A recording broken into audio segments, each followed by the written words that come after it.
Thank you so much, Mr. Speaker. To my friend Brett Guthrie, thank you for your kind and generous words. It's very meaningful. Mr. Speaker, one of the first books that I recall reading as a child was about the life of the famous New York Yankees first baseman named Lou Gehrig. He was nicknamed the Iron Horse due to his athletic ability and endurance. He could hit, he could run, he could field. He's an amazing athlete. And then everything just changed.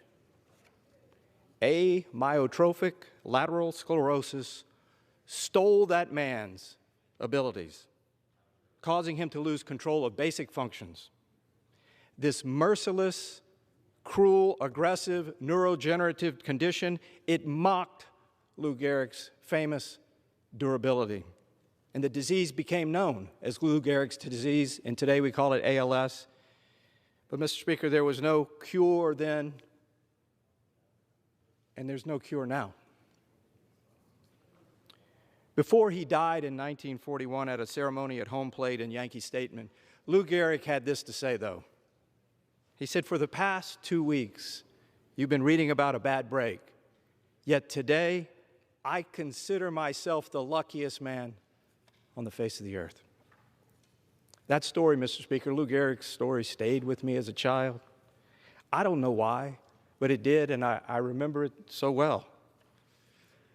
But now, fast forward decades later, while serving here as a member of Congress, this same cruel disease swept upon my own family. I want to do this, Mr. Speaker, if you'll indulge me. Pictured here is my wife, Celeste, with her little brother and godson, Joe Gregory. In his mid-30s, Joe began to notice that his hand was shaking. And he started a battery of tests, but somehow he just knew it was probably going to be the worst of the worst. And he was diagnosed with ALS. But he faced his plight with both dignity and courage. He volunteered to be a part of an experimental trial, and he said, well, if it doesn't work for me, maybe it'll help someone else. He died when he was 37 years old, and he left behind Melanie, his wife, and 4 little children. On his tombstone are the words from the prophet Isaiah. "Here I am, send me."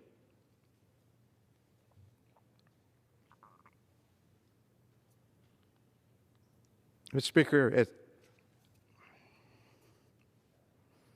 as Joe began to die, we as a family quickly learned about this profound trauma that affects so many families all across America.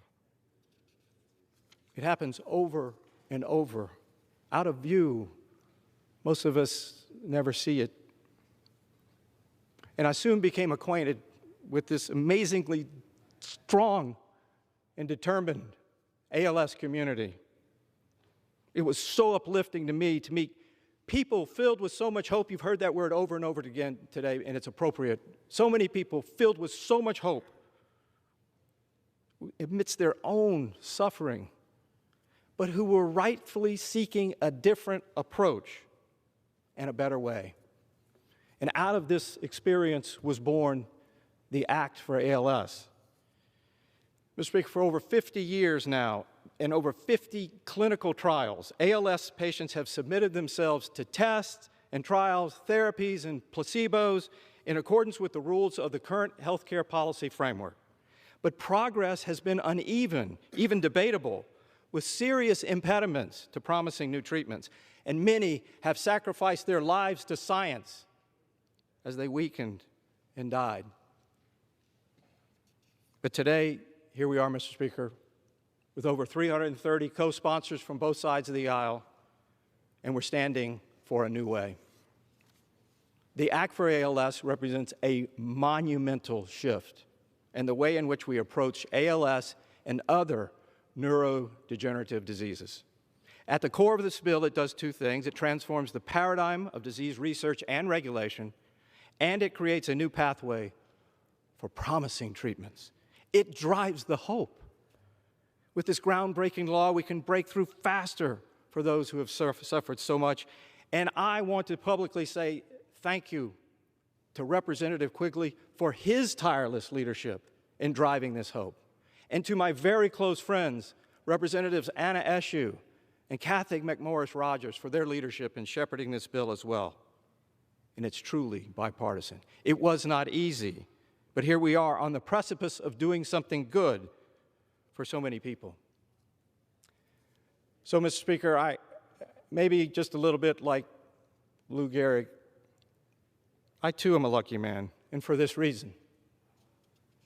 I've met so many beautiful people who have shared their sufferings, their vulnerability, their gratitude toward this effort today. People of good heart, courageous, who are fighters, who have created a family of solidarity to help us creatively rethink how to attack this disease through sound science, through technology, and through improved public policy. And Mr. Speaker, one last note. There are so many heroes who deserve special recognition, but you've heard one singled out today, and I want to single him out as well. This fight's Iron Horse, my friend and founder of the organization I Am ALS, Brian Wallach. As Brian said in congressional testimony in July with his wife, Sandra, there, this is our argument for our lives. Yes, it is, Brian. So, Mr. Speaker, I should do this. I should say publicly, thank you, Brian. Thank you, Joe. Thank you to the ALS community. We could not be here without you today. I yield back.